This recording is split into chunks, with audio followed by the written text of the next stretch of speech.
It was almost 1 in the morning when my phone started to ring. Half asleep, I reached for it and squinted at the screen. It was my wife, Maya. She rarely called that late, especially on a work night. My heart started beating faster as I answered. "Hey," I said softly, "is everything okay?" Her voice came through the line, calm but hurried. "I'll be late, okay? Don't wait up for me. Just go to sleep. I'll explain tomorrow." Then, just as she was about to hang up, I heard something faint in the background. A voice. A man's voice, saying something I couldn't quite make out, followed by laughter. For a second, my chest tightened. I didn't know what to think. "Maya," I said quickly, "where are you? Who's that with you?" But she'd already ended the call. I sat there in silence, my mind spinning with every possible explanation. I didn't sleep that night. Every sound from the street made me look toward the window. By morning, I felt like I'd aged years.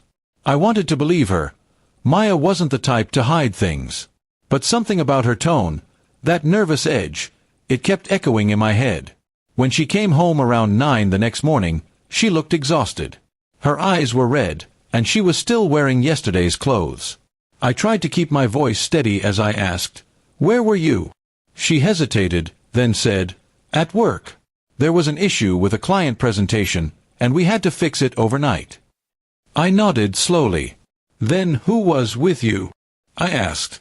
Her face changed for a moment, just a flicker of surprise before she smiled weakly. "My boss, and a few colleagues," she said. "Why?" I could have let it go, but the image of that late-night call haunted me. "I heard someone," I said. "A man's voice. You sounded nervous." She sighed and sat down beside me. "That was probably Mark," she said. "He was joking around while we were waiting for files to render." I didn't mean to sound off. I was just tired. Her words sounded logical, maybe even true, but something in me still felt unsettled.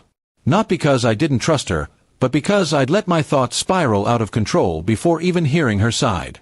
For the first time, I realized how fear can twist even the simplest things into something dark. That evening, while she slept, I found her laptop bag on the table.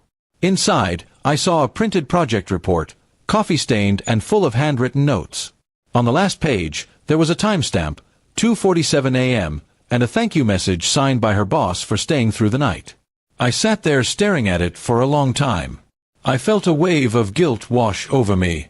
I had doubted her when she was simply doing her job, working hard, and being the person she always was, reliable, dedicated, and strong. The next morning, I woke her up gently and said, "I'm sorry for how I sounded yesterday. I let my imagination get the better of me." She smiled, still sleepy, and whispered, "That's okay. I should have told you more clearly. I didn't mean to worry you." For the first time in days, I felt at peace.